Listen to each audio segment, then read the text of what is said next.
তৃণমূল কাউন্সিলরের বাড়ি লক্ষ্য করে বোমাবাজি, ঘটনাস্থলে বসিরহাট থানার পুলিশ। বসিরহাট পৌরসভার ৮ নম্বর ওয়ার্ডের কাউন্সিলর তথা বসিরহাট পৌরসভার প্রাক্তন চেয়ারম্যান অসিত মজুমদারের বাড়ি লক্ষ্য করে বোমাবাজির ঘটনায় তীব্র চাঞ্চল্য ছড়ালো এলাকায়। এদিন দুষ্কৃতীরা তার বাড়ি লক্ষ্য করে বোমা ছোড়ে। বোমা ফাটার বিকট শব্দে কেঁপে ওঠে গোটা এলাকা। এই ঘটনার পরেই তীব্র চাঞ্চল্য ছড়িয়েছে এলাকায়। ঘটনার খবর পেয়ে ঘটনাস্থলে আসে বসিরহাট থানার পুলিশ। কে বা কারা কিসের জন্য এই কাউন্সিলরের বাড়ি লক্ষ্য করে বোমা মারলো তা নিয়ে তদন্ত শুরু করেছে বসিরহাট থানার পুলিশ।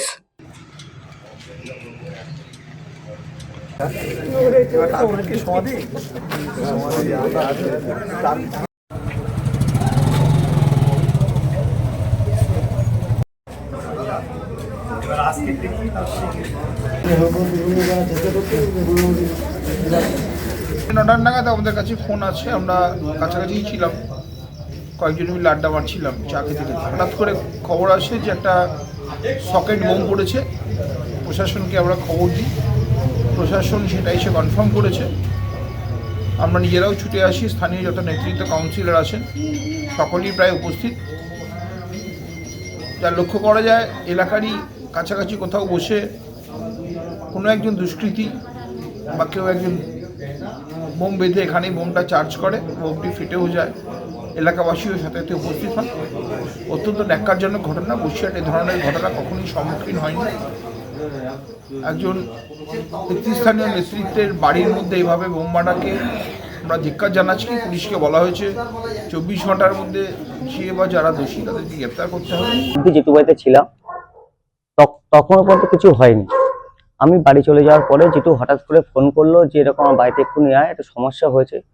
এসে দেখছি যেটুর বাড়িতে চারিদিকে দেখার পরে বারুদের গন্ধ। যখন পিছন দিকে গেলাম পুরো চেক করে টর্চ লাইট নিয়ে, তখন সকেট বোম মেরেছে পিছন দিক থেকে। এমত অবস্থায় পুরো বাড়ি একা জেঠু জেঠিমা থাকে, দুজন বয়স্ক মানুষ থাকেন। আজকে দীর্ঘদিনের নেতা, তেমনি বসিয়ান লিডার, মানুষের সুখ দুঃখের সাথী বসিরহাটের। তার বাড়িতে যদি এরকম অবস্থা হয়, তাহলে আমাদের সাধারণ একটা নেতার মানুষের বাড়িতে, আজ শাসক দলের নেতা, তার বাড়িতে যদি হয়, তাহলে আমাদের সাধারণ মানুষের নিরাপত্তাটা কোথায়? বাড়িতে লোকের সাথে কথা বলছিলাম, পরে চলে গেল দরজা বন্ধ করে। আমি ঘরে ঢুকছি, সে বোমের আওয়াজ শুনলাম। বাথরুমে গেলাম, বাথরুমে দেখি গন্ধ আসছে বিরাট। তখন আমি বললাম যে কৃষ্ণা তাহলে বোম মেরেছে কেউ। আমার জামাইও বললো বাবা বোমের গন্ধ। এই তো বলে দেখছি। আমি বললাম যে আমাদের যদি নিরাপত্তা না থাকে তো সাধারণ মানুষের নিরাপত্তা কোথায় থাকবে তাহলে বসিরহাটে? বসিরহাটে একজন তৃণমূল নেতা এবং জনপ্রতিনিধির বাড়িতে যদি এরকম বোমাবাজি হয়, তাহলে তৃণমূল কংগ্রেসের আমলে বসিরহাটে সাধারণ বসিরহাটবাসীর নিরাপত্তা কোথায়? তৃণমূল কংগ্রেসের দীর্ঘদিনের শাসনে বসিরহাট কোথায় গিয়ে দাঁড়িয়েছে?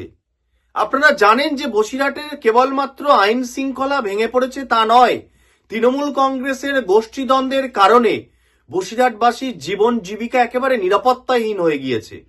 তৃণমূল কংগ্রেসের গোষ্ঠীদ্বন্দ্ব কোথায় গিয়েছে যে একজন জনপ্রতিনিধির বাড়িতে এরকম বোমাবাজি করতে হচ্ছে? তবে এই অপশাসনের অবসান খুব দ্রুতই হবে। বসিরহাট দক্ষিণের মানুষ তৃণমূল কংগ্রেসের উপরে একেবারেই ক্ষিপ্ত হয়ে রয়েছে। তারা শুধুমাত্র বিধানসভা নির্বাচনের জন্য অপেক্ষা করছে, তারপরে বসিরহাট দক্ষিণ বিধানসভা থেকে তৃণমূল একেবারেই মুছে যাবে। St. Augustine's Day School, Barrackpur. Success for every child. Admission open 2026 to 2027. Contact number 900793 4555.